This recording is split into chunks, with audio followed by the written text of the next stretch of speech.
한지훈의 삶은 완벽하게 통제된 하나의 시스템과 같았다. 그는 대한민국 최고의 그룹인 한 그룹의 젊은 총수였다. 그의 눈빛은 차가웠고 그의 행동은 빈틈이 없었다. 그에게는 오직 일만이 존재했다. 그는 6년 전 사랑했던 여자를 잃은 후 마음의 문을 닫았다. 그는 자신의 상처를 숨기기 위해 더욱 차갑고 냉소적인 사람이 되었다. 그의 곁에는 그 누구도 다가갈 수 없었다. 그의 손목에는 기이한 문양의 흉터가 있었고 그는 그 흉터를 볼 때마다 잃어버린 과거의 조각들을 떠올리곤 했다. 이서연의 세상은 딸 유나의 순수한 웃음소리로 가득 차 있었다. 그녀는 싱글맘이었다. 그녀는 외진 연구소에서 촉망받는 과학자로 일하고 있었지만 그녀의 삶의 중심은 언제나 딸 유나였다. 유나는 6살의 나이에 일반 아이들과는 비교할 수 없을 만큼 천재적인 아이였다. 그녀는 복잡한 수학 공식을 암기하고 어려운 과학 원리를 이해하며 때로는 그녀도 풀지 못하는 문제들을 척척 해결하곤 했다. 유나는 그녀에게 삶의 희망이었고 그녀의 유일한 존재 이유였다. 그녀는 윤에게 아빠의 존재를 숨겨왔다. 그녀는 유나의 아빠가 누구인지 알고 있었지만 그에게 접근할 수 없었다. 6년 전 그녀는 유학 시절 한 남자와 사랑에 빠졌다. 그는 그녀에게 따뜻했고 그녀의 모든 것을 사랑해 주었다. 그러나 그는 그녀를 떠났다. 그 이후로 그녀는 그 남자를 잊고 딸 유나만을 키웠다. 그녀는 유나가 아빠를 궁금해할 때마다 마음이 아팠지만 그에게 다가갈 용기가 없었다. 그날 한 그룹에서 주최하는 미래기술 박람회가 열렸다. 지우는 박람회에 참석하여 자신의 회사가 개발한 최신 기술들을 선보였다. 그때 유나는 엄마 몰래 박람회장으로 향했다. 그녀는 천재적인 머리를 이용해 경비원의 시선을 피해 박람회장에 잠입했다. 그녀는 호기심 가득한 눈으로 박람회장을 둘러보았다.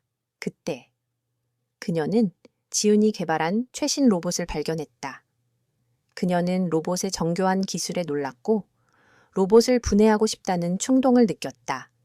그녀는 로봇을 분해하다가 그만 로봇의 중요 부품을 망가뜨리고 말았다. 삐 하는 소리와 함께 로봇은 작동을 멈추었다. 유나는 경비원들에게 들킬까 두려워 도망치기 시작했다. 그녀의 얼굴에는 장난기 어린 미소가 가득했지만 그녀는 곧 자신들의 운명을 바꾸란 남자를 만나게 될 줄은 꿈에도 몰랐다. 한지우는 박람회장을 둘러보던 중 갑자기 멈춰선 로봇을 보고 얼굴을 찌푸렸다. 그의 비서는 안절부절 못하며 사과했다. 총수님, 죄송합니다. 아이가 장난을 치다 로봇을 망가뜨린 것 같습니다. 지우는 짜증스러운 표정으로 아이를 찾으라고 지시했다. 그의 머릿속은 온통 로봇의 결함 분석으로 가득했다. 아이는 그의 관심밖이었다. 그때 한 아이가 그의 시야에 들어왔다. 그녀는 경비원들의 눈을 피해 도망치다 그만 지훈에게 부딪혔다. 아이고! 아이는 뒤로 넘어졌고 지훈은 자신의 옷에 묻은 먼지를 털어내려 했다. 그때 아이가 지훈을 올려다보았다. 똘망똘망한 눈과 오똑한 코, 작게 벌어진 입술, 아이의 얼굴은 지훈과 놀라울 정도로 닮아 있었다. 아바. 아이의 천진난만한 목소리는 지훈에게 벼락과 같은 충격이었다. 그의 머릿속은 하얗게 변했다. 그는 아이를 내려다보며 아무 말도 할 수 없었다. 그의 심장은 평생 처음으로 제멋대로 뛰기 시작했다. 박람회장은 순식간에 혼란에 빠졌다. 경비원들이 아이를 데려가려 했지만 지훈은 손을 들어 막았다. 그는 아이의 손을 잡고 조용히 자신의 사무실로 향했다. 사무실로 가는 내내 유나는 지훈을 향해 제잘거렸다. 아빠, 우리 로봇 만들 줄 아는데 이 로봇은 왜 이렇게 허술해요? 이 부품만 바꾸면 될 텐데. 유나의 천재적인 말에 지훈은 충격을 받았다. 그는 유나와 자신을 번갈아 보며 그녀가 자신의 유전자를 물려받았음을 부인할 수 없었다. 그의 머릿속에 6년 전 유학 시절에 만났던 한 여자의 얼굴이 스쳐 지나갔다. 그러나 그 여자의 얼굴은 희미했고 그녀의 이름조차 기억나지 않았다. 사무실에 도착한 지우는 비서에게 모든 일정을 취소하라고 지시했다. 그는 유나를 소파에 앉히고 그녀의 눈을 똑바로 바라보며 물었다. 네오, 아빠가 누구라고 생각해? 아빠는 아빠잖아요. 유나의 천진난만한 대답에 지우는 한숨을 쉬었다. 그는 윤에게서 그녀가 살고 있는 곳, 그리고 그녀의 엄마에 대해 물었다. 유나는 엄마의 이름은 이서연, 그리고 그녀가 연구소에서 일한다는 사실을 이야기해 주었다. 지우는 비서에게 이서연이라는 이름의 여자를 찾으라고 지시했다. 그의 목소리는 떨리고 있었다. 그의 마음속에는 기대와 불안이 교차하고 있었다. 그때 유나는 손목을 긁적였다. 그녀의 손목에는 흉터가 있었다. 지우는 그 흉터를 보자마자 충격에 휩싸였다. 그것은 그의 손목에 있는 흉터와 똑같은 문양이었다. 지우는 유나의 존재를 부정할 수 없었다. 그녀는 그의 복사판이었고 그의 삶에 예고 없이 뛰어든 새로운 운명이었다. 지우는 윤에게서 자신의 삶을 송두리째 바꿔놓을 진실이 숨겨져 있음을 직감했다. 그는 자신의 삶이 이제 더 이상 혼자가 아님을 깨닫고 있었다. 한지우는 비서에게 이서연이라는 이름의 여자를 찾으라고 지시한 후 유나를 응접실에 앉혔다. 그는 아이를 어떻게 대해야 할지 몰랐다. 그는 아이와 단둘이 있어 본 적이 없었고 그녀의 천진난만한 눈빛을 어떻게 마주해야 할지도 몰랐다. 유나는 지훈의 눈치를 보며 소파에 얌전히 앉아 있었다. 그때 지훈은 유나가 자신과 똑같은 포즈로 앉아 있는 것을 발견했다. 한쪽 다리를 꼬고 손으로 턱을 괴는 습관까지. 그는 유나가 자신의 유전자를 물려받았음을 부인할 수 없었다. 배고프니 먹고 싶은 거 있으면 말해. 지훈의 어색한 질문에 유나는 고개를 끄덕였다. 그녀는 지훈의 사무실을 제 집처럼 누비며 냉장고에서 초콜릿을 꺼내 먹고 컴퓨터로 게임을 했다. 그녀의 행동은 지훈의 완벽하게 정리된 사무실을 순식간에 난장판으로 만들었다. 하지만 지훈은 이상하게도 그녀의 행동에 화가 나지 않았다. 오히려 그녀의 활기찬 모습이 그의 차갑고 무미건조한 삶에 새로운 활력을 불어넣어주는 것 같았다. 그날 오후, 지훈의 비서가 이서연을 찾아 사무실로 데려왔다. 서연은 연구소에서 지훈의 사무실로 호출되었다는 사실에 의아해하며 따라왔다. 그녀가 사무실 문을 열고 들어섰을 때 그녀는 소파에 앉아있는 유나를 발견했다. 그리고 그 옆에 서 있는 한 남자를 보았다. 그의 얼굴을 본 서연은 충격에 휩싸였다. 그는 6년 전 그녀가 사랑했던 남자와 똑같이 생겼지만 그의 얼굴에는 차가운 가면이 씌워져 있었다. 그녀는 그가 자신의 딸의 아버지, 한지훈이라는 사실을 직감했다. 당신이 이서연 씨입니까? 지훈의 차가운 목소리에 서연은 고개를 끄덕였다. 그녀는 지훈에게서 과거의 따뜻했던 모습을 찾을 수 없었다. 그의 눈빛은 낯설었고 그의 태도는 그녀를 죄인처럼 대하고 있었다.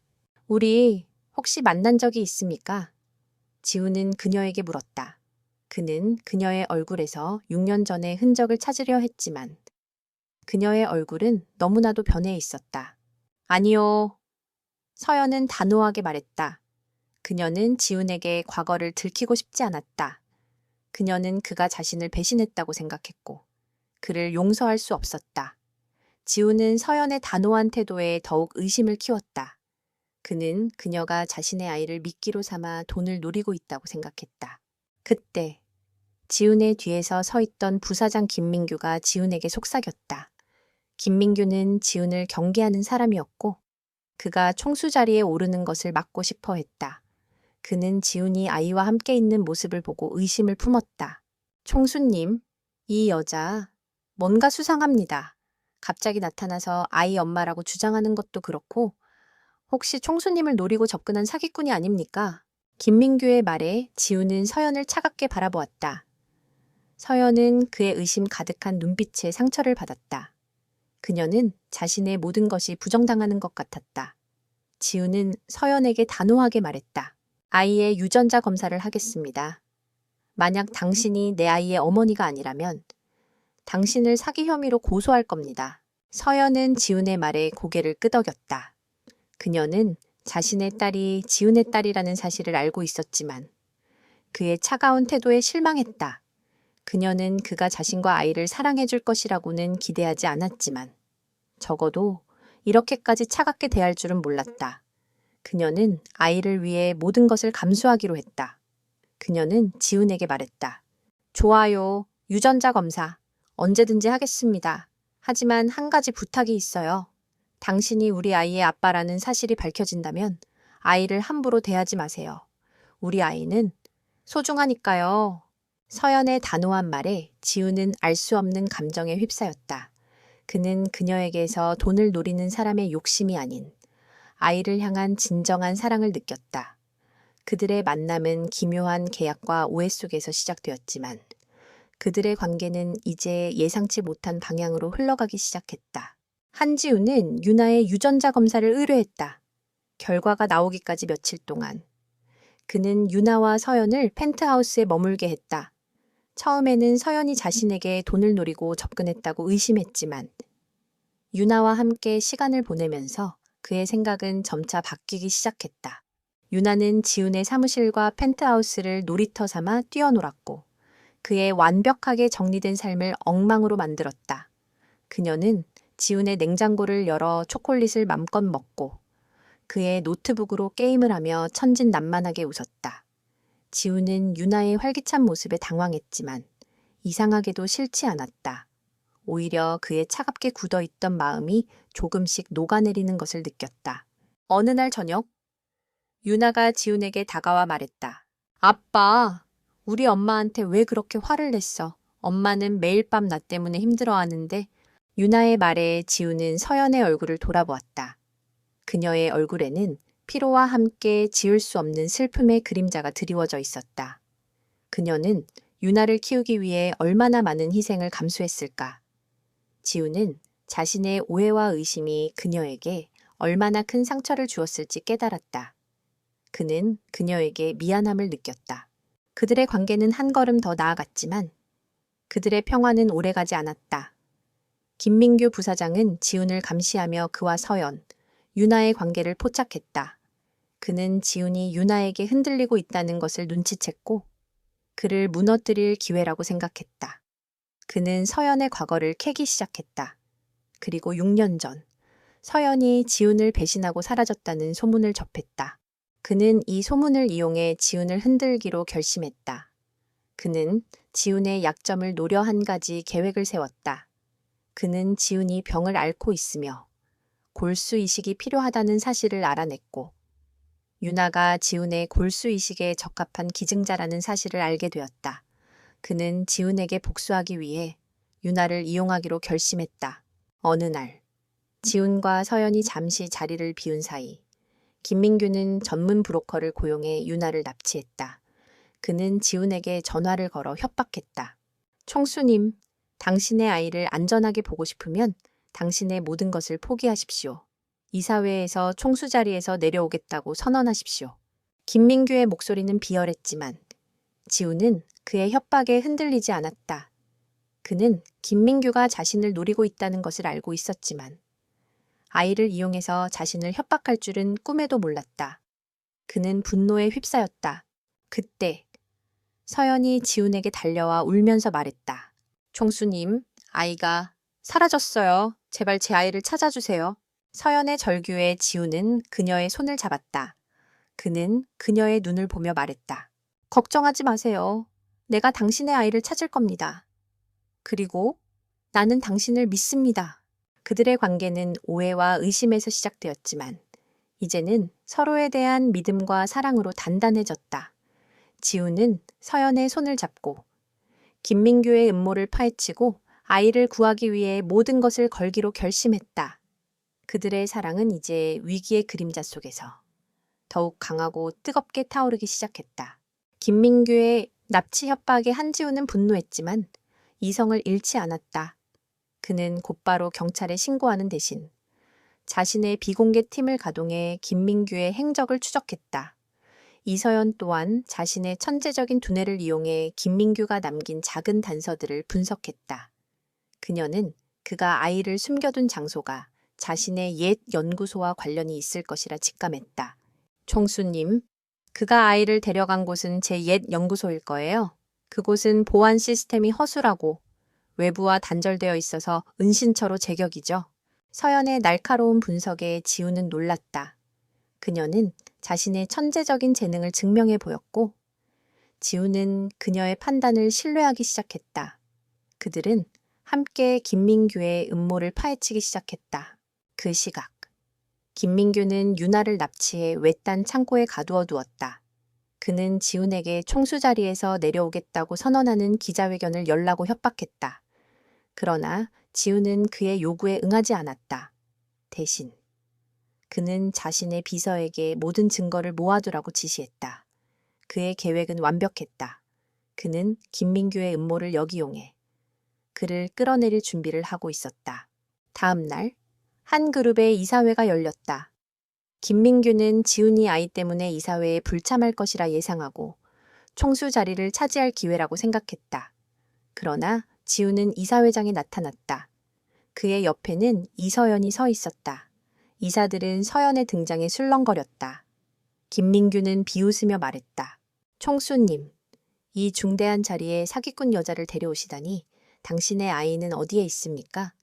그 아이는 당신의 약점이라는 것을 잊지 마십시오. 그때 지우는 자신의 핸드폰을 들어 김민규의 녹취록을 재생했다. 녹취록 속에는 김민규가 아이를 납치하고 지훈을 협박하는 내용이 생생하게 담겨 있었다. 이사회장은 충격에 빠졌다. 김민규의 얼굴은 창백하게 굳어버렸다. 김민규 부사장, 당신의 탐욕은 결국 당신 자신을 파멸로 이끌었습니다. 당신이 아이를 납치한 증거는 모두 여기에 있습니다. 그 순간 지우는 이서연과 함께 유나가 숨겨져 있는 창고의 위치를 공개했다. 이사들은 경악했고 경찰들이 들이닥쳐 김민규를 체포했다. 김민규는 자신의 모든 것이 무너지는 것을 보며 절망했다. 모든 것이 끝난 후 지우는 서연을 꽉 안았다. 그는 그녀에게 미안함과 함께 그녀를 향한 사랑을 느꼈다. 그는 서연이 자신을 배신하지 않았음을 알게 되었고 그녀가 자신을 위해 얼마나 많은 희생을 감수했는지 깨달았다. 그는 그녀에게 말했다. 서연아, 미안해. 내가 너를 잃고 너를 원망하고 너에게 상처를 줘서 미안해. 나는 이제 너를 잃지 않을 거야. 나는 너를 사랑해. 지훈의 진심 어린 고백에 서연은 눈물을 흘렸다. 그녀의 눈물은 더 이상 아픔이 아니었다. 그것은 진정한 해방과 사랑의 눈물이었다. 그녀는 자신의 기억을 되찾았고 자신의 잃어버렸던 사랑을 되찾았다. 그녀는 지훈의 품에 안겨 유나와 함께하는 새로운 가족의 시작을 꿈꾸었다. 그들의 사랑은 이제 위기의 그림자 속에서 더욱 강하고 뜨겁게 타오르기 시작했다. 김민규의 모든 음모가 백일에 드러나면서 세상은 충격에 휩싸였다. 그는 모든 것을 잃고 법의 심판을 기다리게 되었다. 그의 추악한 탐욕은 결국 그 자신의 파멸을 불러왔다. 한지우는 6년 전 자신이 잃어버렸던 사랑과 가족을 다시 되찾았지만 그가 얻은 가장 소중한 것은 바로 이서연과 한유나라는 두 가족이었다. 이사회가 끝난 후 지우는 서연과 유나를 품에 안고 펜트하우스로 돌아왔다.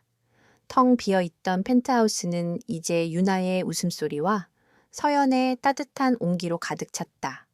지우는 서연에게 지난 6년간의 아픔과 오해에 대해 진심으로 사과했다. 서연아, 미안해. 내가 너를 잃고 너를 원망하고 너에게 상처를 줘서 미안해. 나는 너를 잃은 후 모든 것을 잃은 것 같았어. 나는 너를 잃고 나서야 내가 널 얼마나 사랑했는지 깨달았어. 지훈의 진심 어린 고백에 서연은 눈물을 흘렸다. 그녀는 그가 자신을 배신한 것이 아니라 자신을 사랑했기 때문에 아파했다는 사실을 깨달았다. 그녀는 그의 손을 잡고 말했다. 지훈 씨, 저는 당신을 원망하지 않았어요. 저는 당신이 저를 버렸다고 생각했지만 저는 당신의 얼굴을 잊지 못했어요. 저는 당신을 다시 만날 수 있을 거라고 믿고 있었어요. 그들의 사랑은 서로의 아픔을 치유하고 서로의 상처를 보듬어주는 진정한 사랑이었다. 그들은 서로를 통해 잃어버렸던 과거의 조각들을 다시 맞추어 나갔다. 서연은 지훈과 함께 보낸 행복한 기억들을 되찾았고, 지훈은 서연이 자신을 위해 얼마나 많은 희생을 감수했는지 깨달았다. 그들의 사랑은 오해와 불신으로 시작되었지만, 이제는 서로에 대한 깊은 신뢰와 사랑으로 단단해졌다. 며칠 후, 지훈은 서연과 유나를 데리고 6년 전 그들이 처음 만났던 바닷가를 찾았다. 바닷바람이 그들의 머리카락을 스치고 지나갔다. 유나는 모래사장에서 뛰어놀았고, 지훈은 서연의 손을 잡고 조용히 바다를 바라보았다. 서연아, 나는 내가 널 얼마나 사랑했는지 몰랐어. 나는 너를 잃고 나서야 내가 얼마나 외로운 사람이었는지 깨달았지. 하지만 이제 너와 유나가 내 옆에 있어줘서 정말 행복해. 너희는 나에게 모든 것이야. 지훈의 진심 어린 고백에 서연은 눈물을 흘렸다. 그녀는 그가 이제 더 이상 차갑고 외로운 총수가 아님을 알았다. 그는 이제 따뜻하고 사랑스러운 한 남편이자 한 아들의 아빠였다. 그녀는 그의 품에 안겨 바다를 바라보았다.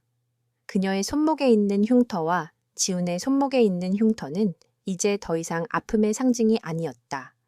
그것은 그들의 잃어버린 과거를 잇는 영원한 사랑의 증표가 되었다.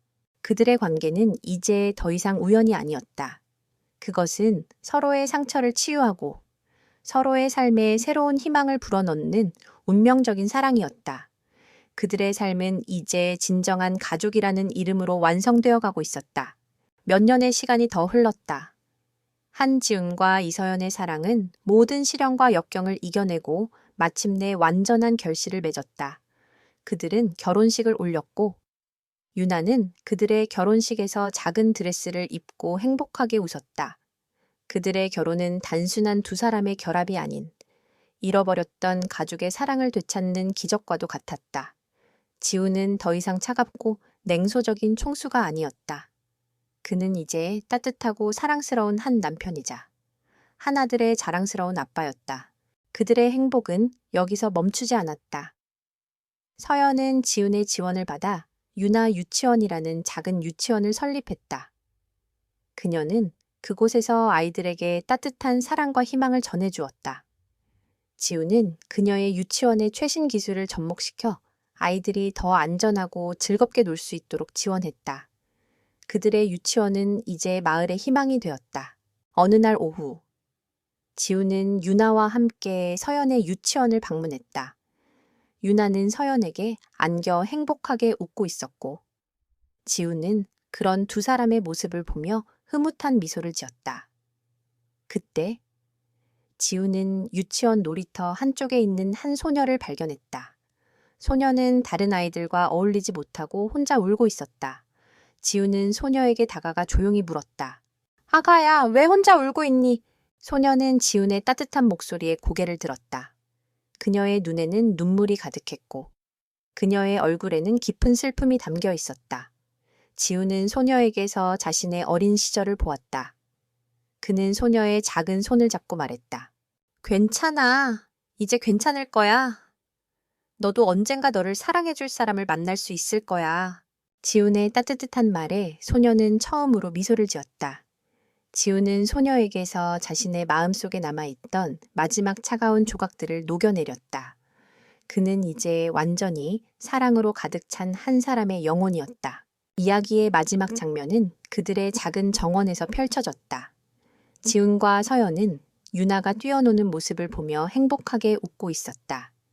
지훈은 서연의 허리를 감싸 안고 그녀는 그의 품에 기대어 하늘을 올려다보았다. 그들의 삶은 6년 전 잃어버렸던 기억과 외로운 고독에서 시작되었지만 이제는 서로의 사랑으로 채워진 따뜻한 가족의 이야기가 되었다. 그들의 눈앞에는 잃어버렸던 모든 것을 되찾은 행복한 미래가 펼쳐져 있었다. 그들은 이제 더 이상 외롭지 않았다. 그들은 서로의 손을 잡고 영원히 행복한 삶을 살게 될 것이다. 재미있게 보셨다면 구독과 좋아요, 알림 설정 잊지 마세요. 다음 영상에서 더 흥미진진한 이야기로 찾아뵙겠습니다.